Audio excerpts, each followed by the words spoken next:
അച്ചി ഇപ്പോൾ ഭയങ്കര ദൈവിക വഴിയിൽ വ്യാപരിച്ചിരിക്കുകയാണ്. ദൈവത്തിൻ്റെ പ്രാർത്ഥന കേൾക്കുന്ന ടി വിയിൽ കൂടെ. അമ്മച്ചി ദൈവം രക്ഷിക്കട്ടെ.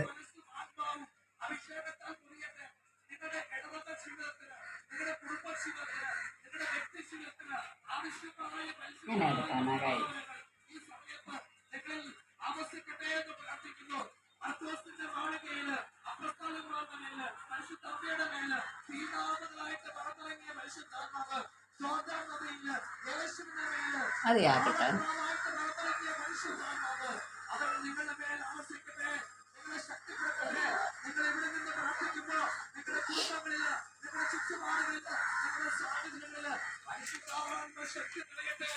ദൈവം രക്ഷിക്കട്ടെ, ദൈവം രക്ഷിക്കട്ടെ. കുരിശ് വരയ്ക്ക്, നെറ്റിയിൽ കുരിശ് വരച്ച് പ്രാർത്ഥിക്കും.